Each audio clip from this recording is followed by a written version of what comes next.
Cyber TV. Inilah saluran pemersatu bangsa yang menyatukan semua elemen, semua anak bangsa. Nggak ada lagi perbedaan karena kita penganut Bhinneka Tunggal Ika. ILC, Indonesia Leaders Club, ajang yang menyaring calon-calon pemimpin masa depan. Selamat pagi, selamat siang, selamat sore, selamat malam, selamat sehat, salam apapun. Karena ini relay, Anda bisa lihat di hari pagi, siang, sore, dan malam. Namun saya kemas semuanya dengan yang sangat universal buat kita semua. Assalamualaikum warahmatullahi wabarakatuh. Assalamualaikum warahmatullahi wabarakatuh. Teman-teman sekalian, selamat bergabung lagi, selamat bertemu lagi setelah bulan puasa kita libur. Dan kemudian kita persiapan ulang untuk membuat satu format yang baru. Maka insya Allah akan seterusnya. Setiap Selasa kita akan tampil baru ya, dengan format yang baru untuk menampilkan satu sosok, dua sosok yang baru pula. Ingin rasanya kita mau hadirkan para hakim yang ngetok palu. Ngetok palunya sembarangan atau enggak tuh ya? Ini sebuah kalimat pertanyaan. Jangan dikatakan Haikal Hasan berkata ketok palu sembarangan. Kadang-kadang bagi orang yang merasa dizolimi, dia akan merasa ketok palunya sembarangan. Bagi merasa yang sudah memenuhi rasa keadilan, mungkin dia rasa keadilan. Tapi di manakah keadilan ketika ada 2046 lebih kasus kerumunan tak diadili?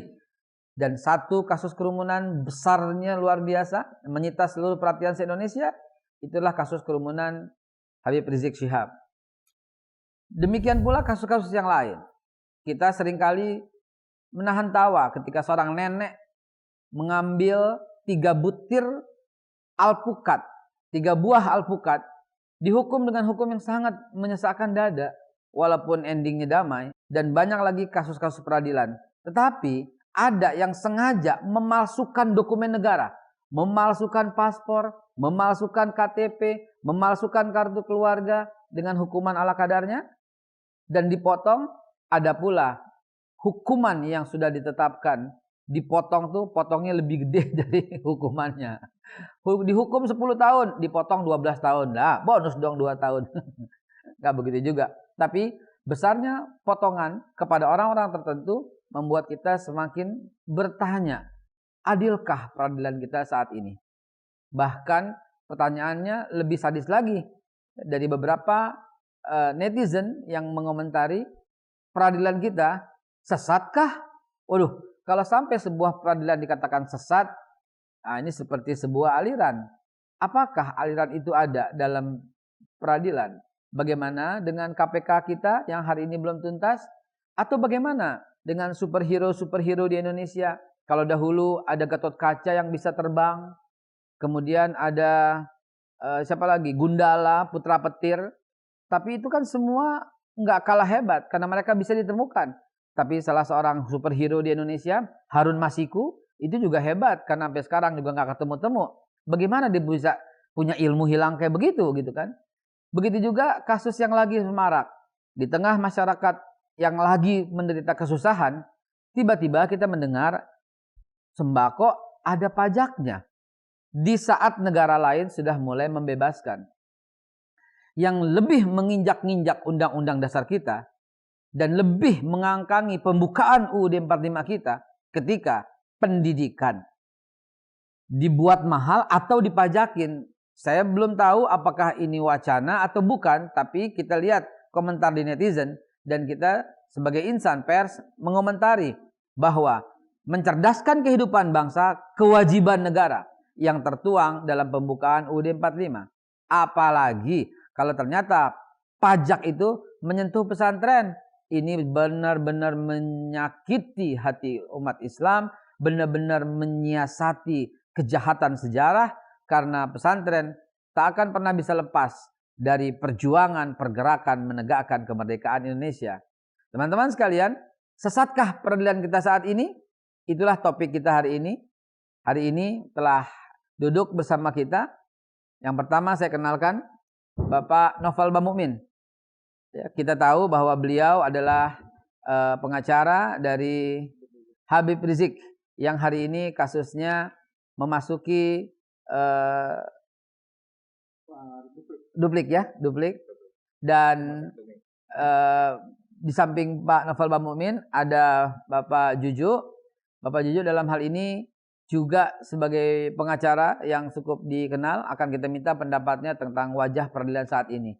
Dan berikut cuplikan tentang pembelaan Habib Rizik dan juga beberapa kasus yang sedang marak di Indonesia. Saya didorong, saya tidak mau hadir.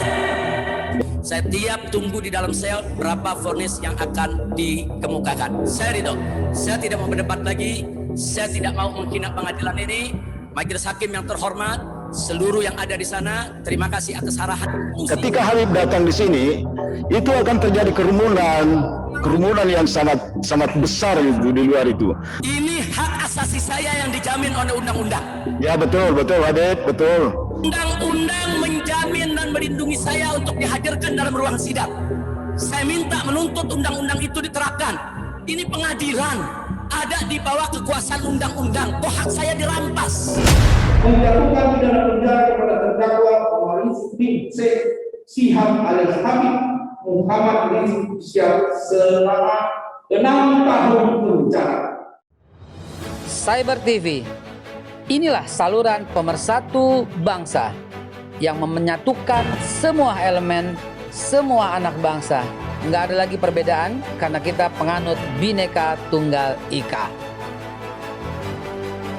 ILC, Indonesia Leaders Club, ajang yang menyaring calon-calon pemimpin masa depan. Pemirsa, dimanapun Anda berada, kita negara hukum. Kalau udah negara hukum, kalau ternyata hukumnya diinjak-injak, ya kita negara kekuasaan. Hukum bisa dibeli. Apakah seperti itu? Mudah-mudahan tidak. Tapi kalau seperti itu, wassalam. Kenapa? Karena keadilan sosial bagi seluruh rakyat Indonesia sudah diinjak-injak. Sebagaimana diinjak-injak tentang pendidikan. Karena mencerdaskan kehidupan bangsa itu kewajiban negara. Sehingga harus dicerdaskan dengan cara bukan dipajakin. Begitu kurang lebih. Nah, kita mau minta pendapat tentang wajah secara umum pengadilan di Indonesia. Yang pertama tadi saya sebutkan dari Pak Novel Bamumin. Yang kali ini juga bertindak sebagai pengacara Habib Rizik. Yang kita lihat bagaimana pendapat Pak Novel dari kasus kerumunan yang sebegitu banyak. Tapi yang satu ini kok dicecar seperti ini. Apakah ini cukup nggak mewakili perkataan dan ungkapan netizen tentang peradilan sesat? Begitu Bang Novel. Langsung silakan. Assalamualaikum warahmatullahi wabarakatuh. Assalamualaikum warahmatullahi wabarakatuh. Alhamdulillah kita juga bisa bersilaturahmi tentunya dengan pembawa acara yang luar biasa. Sudah biasa kita kenal, Babe Hekal Hasan. Luar biasa perjuangan beliau di media sampai saat ini untuk bisa mempertemukan anak bangsa. Untuk memadukan anak bangsa. Untuk apa memadukan anak bangsa? Karena untuk memajukan negeri ini. Amin. Nah, memajukan negeri ini kita harus melihat bagaimana kita bisa berupaya untuk memajukan negeri. Tentunya kita kembali lagi kepada dasar hukum, yaitu Pancasila. Ingat, Pancasila yang pertama ketuhanan yang Maha Esa. Kedua justru kemanusiaan yang adil dan beradab. Itu kita harus junjung tinggi kemanusiaan yang adil dan beradab di bawah ketuhanan. Kemanusiaan adil dan beradab menghilangkan unsur atau memisahkan sila kedua dengan kesatu itu sudah sesat menyesatkan. Karena judulnya apakah saat ini apa? Sesatkah peradilan saat ini? Kalau kita melihat seharusnya kembali lagi orang Indonesia yang tunduk dan patuh kepada sumber hukum yaitu Pancasila, tentunya memisahkan Pancasila ketuhanan yang Maha Esa dengan kemanusiaan yang adil dan beradab itu sudah sesat dan menyesatkan.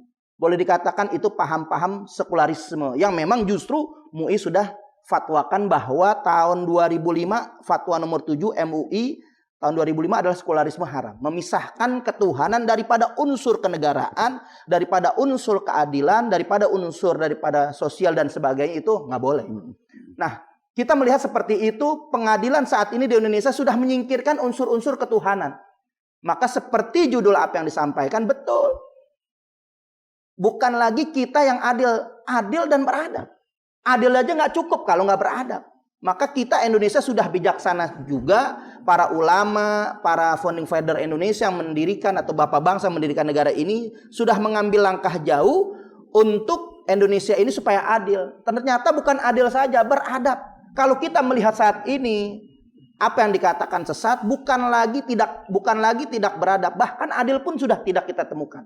Padahal prinsip kita adalah equality before the law. Persamaan semua di hadapan hukum sama. Nggak boleh terjadi diskriminasi. Semuanya kedudukan warga negara Indonesia depan hukum sama. Artinya presiden dengan rakyat nggak boleh dibeda-bedakan. Jangan seperti pisau tajam ke bawah tumpul ke atas. Inilah yang terjadi saat ini. Kenapa? Karena ketika ada pelanggar yang jelas-jelas melakukan kerumunan yang kalau boleh saya katakan ada terjadi seorang pemimpin di daerah Maumere itu melakukan kerumunan yang sangat bahkan menentang daripada prokes. Tidak pakai masker, tidak jaga jarak, satu pun tidak diperiksa. Begitupun kalau kita melihat wajah keadilan, ini sangat potret yang buram. Karena kita kalau melihat pejabat negara, jangankan ke tingkat presiden, tingkat gubernur saja Hovifah melakukan kerumunan, kemudian minta maaf selesai. Kalau urusan minta maaf selesai, Habib Rizik sudah minta maaf, seharusnya Habib Rizik selesai. Bahkan Habib Rizik sudah bayar denda 50 juta. Seharusnya itu sudah selesai. Begitu juga kasus-kasus kerumunan yang apa yang disampaikan tadi, 2000-an lebih itu, satu pun nggak ada yang diproses. Sama momen yang sama, apalagi ini kejadian-kejadian yang memang spontan. Habib Rizik pulang, yang nggak ada panitia penyambutan, nggak ada panitia dibentuk untuk acara-acara, semuanya tidak ada panitia. Bahkan kalau kita melihat di sisi Gubernur Jawa Timur itu ada kepanitiaan, udah disiapkan. Begitu juga yang namanya pernikahan, kita melihat anak artis juga berkerumun, pejabat-pejabat datang, satu pun juga nggak ada yang diproses. Nah ini kita melihat sangat miris wajah peradilan Indonesia. Karena kita melihat kasus-kasus yang ini luar biasa. Bahkan lebih keji, bukan lagi sesat, keji. Keji luar biasa. Orang yang merampok duit negara itu cuman dituntut 4 tahun penjara. Dari kacamata hukum memang idealnya udah merampok, dan saya juga ikut membaca memalsukan dokumen negara, itu memang idealnya berapa tahun? Kalau kita melihat kondisi hukum itu koruptor itu bisa dijatuhin seumur hidup, penjara seumur hidup. Tapi dengan kita melihat ini luar biasa ya, peradilan Indonesia itu bisa jauh dikondisikan bisa sampai dituntut 4 tahun. Ini sangat tidak masuk akal. Sementara Habib Rizik dituntut 6 tahun. Padahal kita sudah menduga, pernah juga ya, kita juga berjuang, kita ke KY, Komisi Judicial Review, kita sudah mengantisipasi loh jauh-jauh hari. Karena kita melihat mirisnya potret keadilan di Indonesia ini miris, ya kita berjuang. Artinya kita ingin supaya wajah peradilan ini jangan dikotori. Karena kalau sudah dikotori, akhirnya wajah peradilan itu sesat menyesatkan. Karena kenapa banyak kader-kader hukum yang harus mereka mendapatkan pendidikan hukum yang benar. Nah saat ini para senior, penegak-penegak hukum, oknum-oknum boleh dikatakan, ini nggak mendidik regenerasi, dan didikan ini maka dibilang bisa dikatakan sesat menyesatkan. Bukan lagi sesat, tapi menyesatkan. Kenapa? Karena memberikan pendidikan, edukasi kepada generasi-generasi penerus yang justru mereka saat ini, pemimpin-pemimpin saat ini mempertontonkan ketidakadilan. Sebentar Pak Novel, saya mau alih ke Pak Ju sebentar. Iya. Sebab ini kan oknum, 1, 2, 3. Sementara total jumlah hakim di Indonesia kan banyak. Begitu juga peradilan, kan cuma 1 di Jakarta mana kemarin? Jawa Timur. Sementara peradilan itu kan banyak di seluruh Indonesia. Apakah memenuhi unsur nggak itu dibilang sesat? Apakah kemudian tiba-tiba satu negara peradilan itu tidak adil sehingga udah layak menurut netizen dikatakan peradilan sesat? Atau ini cuma ulah satu oknum yang kebetulan kasusnya ini menasional sehingga menjiwai, kalau kata menjiwai semua kasus? Pak Juju bagaimana? Iya, kalau kita amati atau kita sorot ataupun banyak kesan atau pendapat di masyarakat tentang peradilan kita. Peradilan dalam artian tentu dalam hal ini adalah majelis peradilan ya. Tentu ada pihak hakim, jaksa, dan pengacara. Nah, pandangan masyarakat secara umum sampai saat ini memang masih seperti itu. Artinya ada dirasa tidak adil gitu. Ada ada istilah peradilan sesat itu, karena dalam prakteknya seorang majelis hakim tentu harusnya memutuskan sesuatu itu berdasarkan rasa keadilan masyarakat dan sesuai dengan ketuhanan keyakinannya tentang keadilan dan kejujuran itu hakim. Jadi tidak asal memutus saja, atau pada praktiknya sebagian masyarakat berpendapat bahwa tadi karena ada rasa dirasakan tidak adil keputusan hakim itu, maka timbullah istilah-istilah peradilan sesat seperti itu. Memang tidak bisa kita katakan seluruh hakim atau majelis tidak adil atau bertindak memutuskan suatu perkara dengan cara-cara yang sesat begitu ya, atau tidak sesuai dengan hukum. Tapi pengertian majelis itu kan artinya mewakili. Ada istilah kalau hakim itu mewakili suara Tuhan gitu ya. Ada istilah seperti itu, Ustadz. Sehingga apapun yang diputuskan hakim itu bisa dirasakan negara, keadilan, dan tentunya mewakili negara juga. Mewakili negara juga ya. Hakim dalam suatu putusan perkara. Kalau putusannya adil sesuai dengan hati nurani, maka itu sesuai dengan keinginan atau keadilan masyarakat juga. Kalau hakim berbuat tidak adil, dan tadi Pak Novel sudah menyampaikan telah mengantisipasi sampai ke Ketua Komisi Yudisial, kalau seorang hakim tidak adil, itu yang layak kasih peringatan, yang layak untuk dicopot di kasus itu atau digantikan dengan hakim yang lain, itu Komisi Yudisial. Ya, Komisi Yudisial dan Komisi itu lembaga negara yang salah satu tugas fungsinya adalah mewakili negara untuk mengawasi, memantau sistem peradilan dan jalannya proses peradilan itu. Dalam hal ini adalah para hakim. Siapa yang mengangkat Ketua Komisi Yudisial? Betul, Presiden. Presiden yang melantik ya, yang mengangkat. Berarti dia bertanggung jawab kepada Presiden. Salah satunya ya pada Presiden. Yang paling utama harusnya kepada masyarakat yang mencari keadilan, kan begitu ya. Nah, jadi betul tadi katakan rekan Bib Novel bahwa sebagian kuasa hukum sudah melaporkan pada Komisi Yudisial. Harusnya pada saat itu beberapa bulan yang lalu ya sudah ada tanggapan atau action dari KY.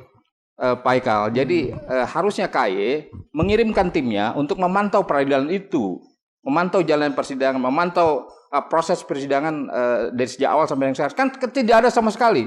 KY tidak memantau, tidak memonitor, tidak mengawasi jalan persidangan hakim, majelis hakim ini, contoh ya, ARS begitu sampai saat ini. Ya, kita angkat salah satu kasus yang dirasa memenuhi unsur ketidakadilan di masyarakat dan di netizen.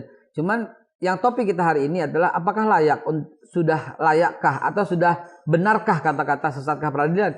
Pak Juju sebagai pengacara senior, pernah nggak Pak Juju ikut dalam satu persidangan dan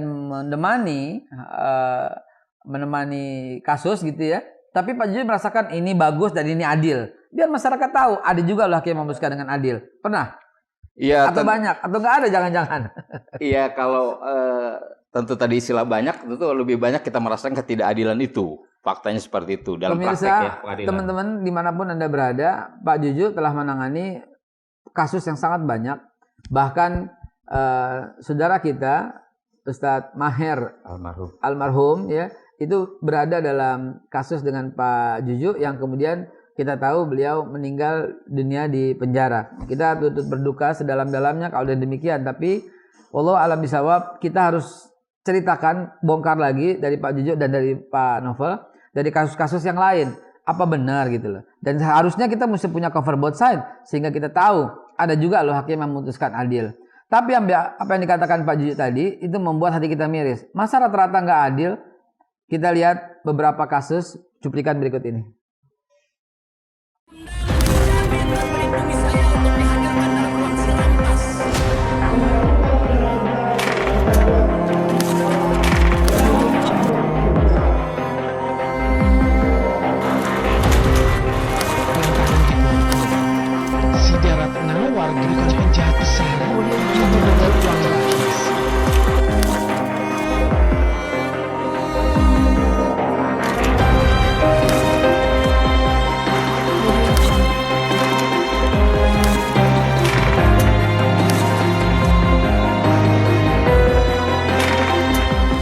Cyber TV, inilah saluran pemersatu bangsa yang menyatukan semua elemen, semua anak bangsa nggak ada lagi perbedaan karena kita penganut Bhinneka Tunggal Ika. ILC, Indonesia Leaders Club, ajang yang menyaring calon-calon pemimpin masa depan. Teman-teman sudah melihat semua tadi betapa kasus-kasus itu menjadi luar biasa. Mau tidak mau, suka nggak suka, survei membuktikan yang akan kita barengin di survei netizen, pencinta dan pemirsa daripada Cyber TV Indonesia. Hasil survei kita menunjukkan, pertanyaannya, adilkah peradilan kita saat ini? Dan saya mau bertanya kepada Pak Jujo lagi, dari kasus-kasus yang Pak Jujo sering tangani, kenapa Pak Jujo merasa kok ketidakadilan itu lebih dominan daripada keadilan? Agar lebih menguatkan netizen. Ya, kita coba membandingkan kasus per kasus misalnya. Sebagai contoh, ada istilah koruptor kelas kakap begitu ya, yang seharusnya rekan saya katakan tadi hukum 20 tahun atau lebih atau hukuman mati misalnya. Tapi kan faktanya mayoritas rata-rata dihukum di bawah 4 tahun begitu. Di bawah 4 tahun, kadang 2 tahun malah begitu. Nah, sementara mereka katakanlah ya klasifikasinya juga korupsi kayak gitu ya. Tapi mungkin jumlahnya tidak miliaran begitu, hanya puluhan juta, 10 juta, 20 juta, tapi bisa dihukum sampai 4 tahun atau lebih. Nah, ini kan mencoreng rasa keadilan masyarakat. Memang berat atau tidaknya hukuman tergantung dengan besar atau jumlahnya sedikit korupsi? Setidak-tidaknya itu ada korelasinya.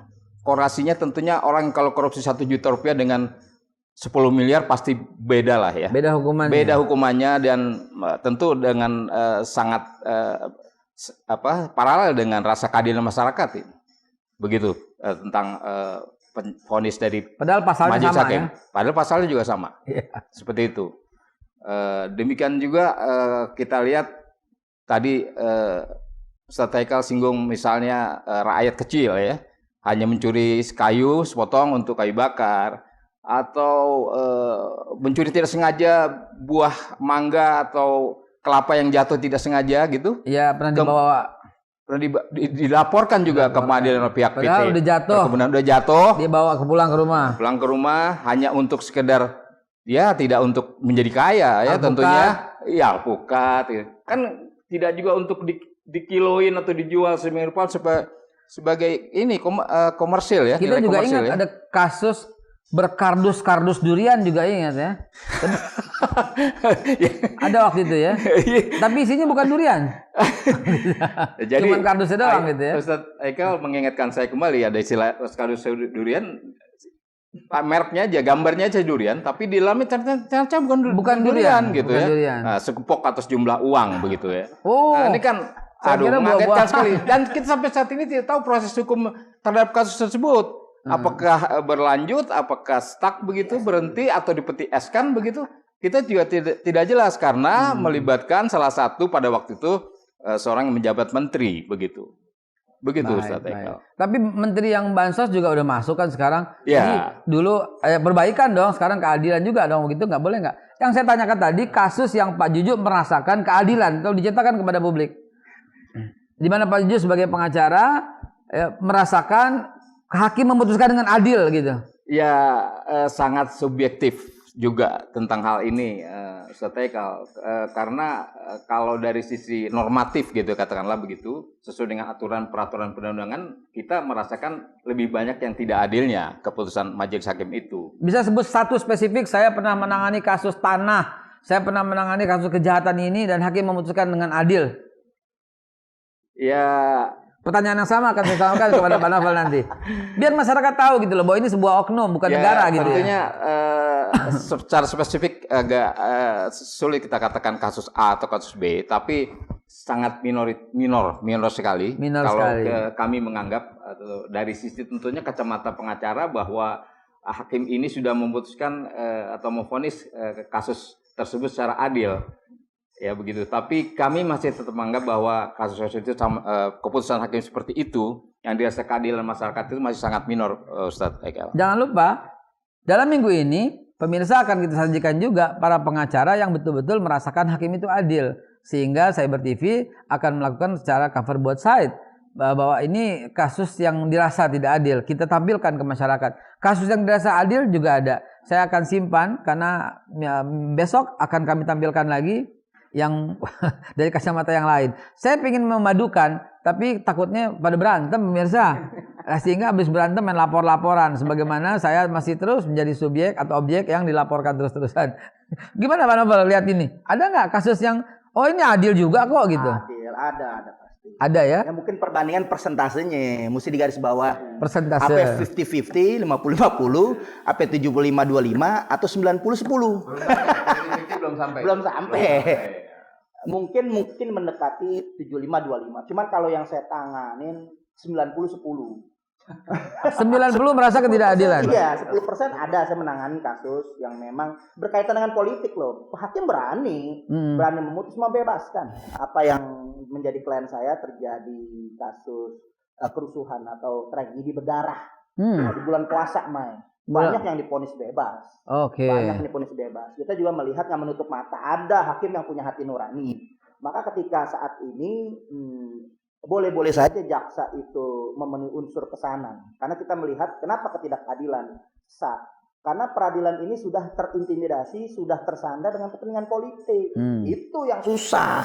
Itu yang sulit. Kalau sudah disandra dengan kepentingan politik, kekuasaan itu mengintimidasi daripada peradilan dengan ancaman, dengan menghabisi jabatan, kemudian mengiming-imingi jabatan, bahkan dengan duit, dengan kekuasaan, siapa yang nggak tergiur? Kita lihat juga saat ini nggak masuk akal kalau jaksa sampai menuntut 6 tahun penjara. Itu kan udah penuh dengan nuansa politik yang kental. Karena kita melihat di KY kemarin apa yang saya sampaikan, kita memprediksi ada kepentingan politik yang ingin membungkam daripada ulama-ulama yang istiqomah untuk dikebiri untuk kepentingan dakwahnya, mengajak umat untuk menegakkan hukum, mencari keadilan, itu dihabisi.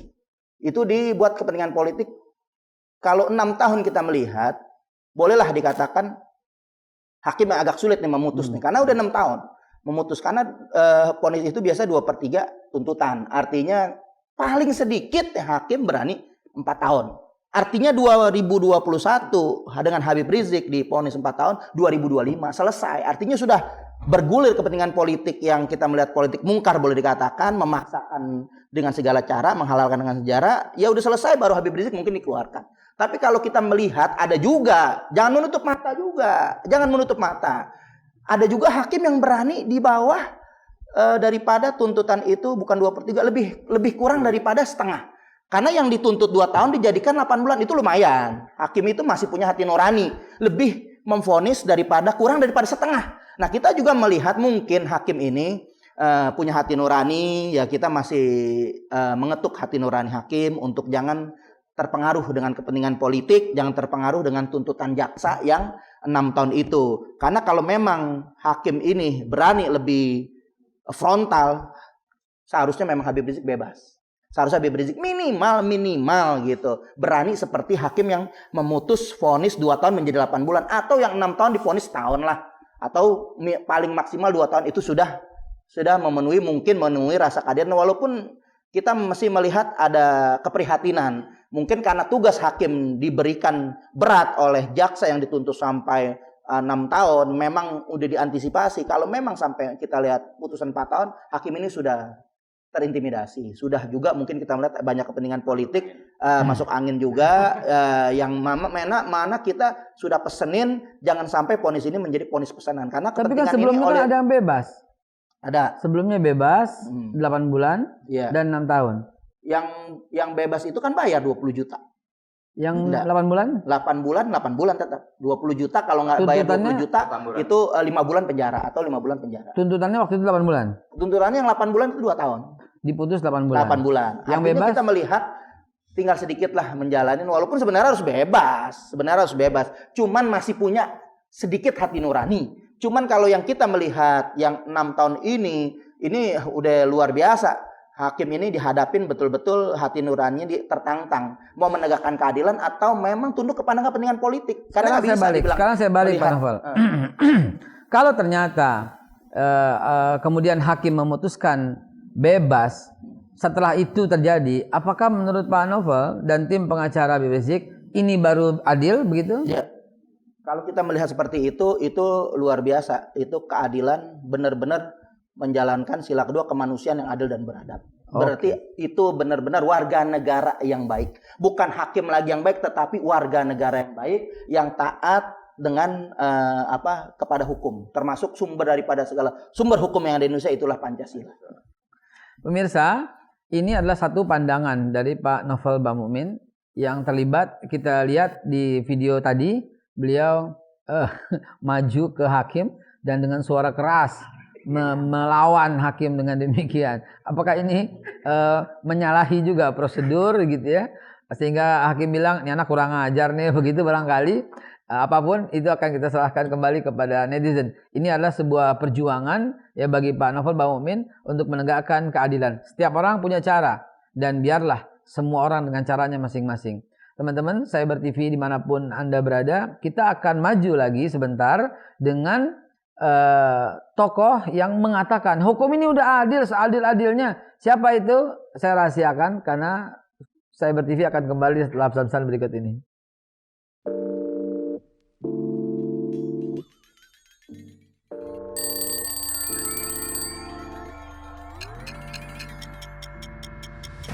Minum kopi itu seni. Kalau Anda nggak punya jiwa seni, Anda nggak menikmati kopi itu.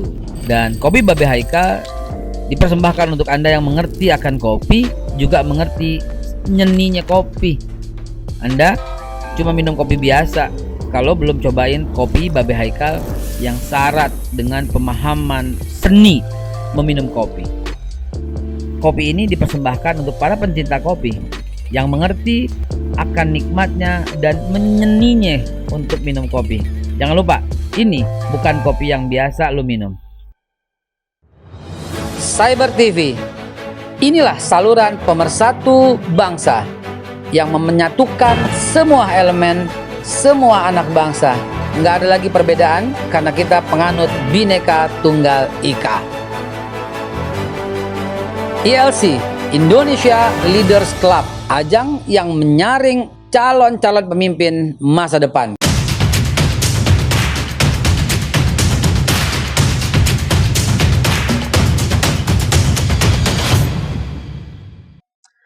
Teman-teman, Anda memutuskan tentang peradilan dan saya menampilkan ini hanyalah satu kasus yang membuat nasional melihat. Jangan lupa, ini berlaku karena nila setitik rusak susu sebelanga. Keadilan itu nggak boleh cacat. Susu itu harus tetap enak diminum. Tapi karena ada nila, ada racun, ada cuka, maka itu semua nggak bisa diminum. Itulah yang berlaku dalam pengadilan di Indonesia. Sebagaimana kata-kata Pak Juju tadi, ini mewakili negara. Jadi hakim itu mewakili institusi negara. Maka ketika tidak adil, sulit untuk kita pisahkan ini oknum atau bukan. Kurang lebih seperti itu. Tapi sebelumnya kita mau minta dulu closing statement yang pertama dari Pak Novel Bamumin. Jadi kita juga harus sebagai warga negara yang baik harus juga menjalankan taat kepada ayat-ayat konstitusi selama ayat-ayat konstitusi itu tidak melanggar daripada ayat-ayat suci. Artinya warga negara Indonesia ini semuanya kita melihat adalah warga negara yang baik, yang mereka taat kepada hukum. Justru penegak hukum yang saat ini kita melihat sangat kritis daripada proses hukum apa yang ada, yang tentunya saya melihat khususnya di rezim ini yang sangat-sangat berketidakadilan, yang sangat-sangat juga mencederai, mencoreng daripada keadilan, terutama kita melihat mencederai daripada nilai-nilai Pancasila itu sendiri. Artinya keadilan ini harus adil dengan seadil-adilnya, walaupun bumi ini runtuh, rakyat harus bisa merasakan daripada keadilan. Karena kalau rakyat bisa merasakan keadilan, maka di situ ada kemakmuran. Kemakmuran itu akan kita dapat, dan insya Allah mudah-mudahan kalau memang pemimpin-pemimpin kita sadar untuk bisa menegakkan keadilan, di mana tempatnya orang-orang yang memang berjuang untuk membela daripada negara itu ditempatkan semua mulianya, kemudian pengkhianat negara bisa mendapatkan hukuman, ataupun kita melihat ada proses-proses yang harus dijerat, itu harus kita melihat seperti itu. Jangan sampai kita ini diatur oleh orang-orang kepentingan tertentu yang merusak, coret-coret atau membuat porak-poranda hukum karena ada kepentingan politik oligarki, politik kekuasaan, politik yang ditunggangi oleh pemodal yang ingin merubah wajah hukum ini carut-marut sesuai dengan mereka suka-suka mereka dengan hukum suka-suka mereka. Baik, terima kasih. Pemirsa, saya jadi ingat ketika saya mewawancarai Bapak Rizal Ramli, salah satu kandidat calon presiden pada waktu itu, dengan mengatakan dia akan membuat daftar 100 orang yang paling bermasalah, yang paling maling gitu ya, yang paling korupsi gitu ya. Dan itu nggak pakai diadili juga ya, karena udah terbukti malingnya. Pak Rizal Ramli berencana akan meletakkan mereka di komunitas tersendiri di Pulau Malaria. Luar biasa, Bung Rizal Ramli yang pernah kita tampilkan di sini. Nah, berikutnya adalah closing statement dari Pak Juju, silakan. Ya, kalau negara kita ini negara Republik Indonesia yang berdasarkan konstitusi sebutkan oleh Pak Novel Bamukmin, tentu kita harus konsekuen menerapkan, melaksanakan konstitusi kita, yaitu Undang-Undang Dasar 45 yang negara ini berdasarkan atas hukum atau restat. Oleh sebab itu segala proses hukum, due process of law dari tingkat kepolisian dalam hal ini, apakah penyidikan, ataupun tingkat penuntutan di kejaksaan, dan terakhir, tembok terakhir adalah di majelis hakim atau di peradilan, maka betul-betul harus diterapkan secara berkeadilan dan benar-benar dirasakan rasa keadilan itu oleh masyarakat secara umum. Nah, itu yang kita harapkan. Jangan lagi ada kesan selama ini di masyarakat, kalau istilah zaman saya sekolah dulu, orang hilang ayam, Ustadz, tapi lapor ayam, lapor alam, biayanya biaya kebo gitu ya. Lapornya ayam hilang, tapi yang hilang kira kebo gitu. Hilang kebo dan biayanya jadi biaya kebo. Jangan lagi hal-hal seperti itu terulang ada kesan di masyarakat seperti itu, sehingga apapun itu dari proses di kepolisian sampai dengan di majelis hakim betul-betul bisa dirasakan vonis keadilan yang memenuhi rasa keadilan masyarakat yang sebenarnya. Sekarang murni dan konsekuen hukum diterapkan secara profesional juga oleh penegak hukum. Terima kasih Pak Juju. Teman-teman, Cyber TV dimanapun Anda berada, tahun 1979, saya nggak akan lupa tahun itu, saya masih SD, itu kelas 4 kalau saya tidak salah ya. Guru sekolah saya, wali kelas ya, namanya Ibu Tin Supartinah. Saya nggak akan lupa. Kenapa saya nggak akan lupa? Karena saya dengar dari beliau pertama kali singkatan KUHP itu karena uang habis perkara. Dan kemudian karena masih SD, masih polos, ketika dalam ulangan, apakah singkatan dari KUHP, saya tulis karena uang habis perkara. Dan Ibu Tin Supartinah pada waktu menyalahi saya. Nggak salah nih, salah. Yang benar adalah kitab Undang-Undang Hukum Pidana. Dan saya berkata kepada Ibu Tin, Bu, waktu itu kan Ibu yang bilang. Saya memang alhamdulillah, saya orangnya mengingat lebih baik daripada membaca atau bikin contekan. Dan ternyata kata-kata Ibu Tin itu ketika saya SD tahun 79 atau 78 kurang lebih, itu Ibu Tin berkata karena uang habis perkara, betul-betul kejadian. Hormat saya, dimanapun Ibu melihat ini, sudilah kiranya menghubungi saya untuk saya mencium tangan Ibu Tin Supartinah, guru SD saya di SD Cawang 03 pagi.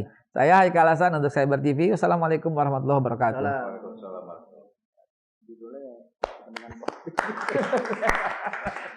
Ibu Tin. Cyber TV, inilah saluran pemersatu bangsa yang menyatukan semua elemen, semua anak bangsa. Nggak ada lagi perbedaan karena kita penganut Bhinneka Tunggal Ika. ILC, Indonesia Leaders Club, ajang yang menyaring calon-calon pemimpin masa depan.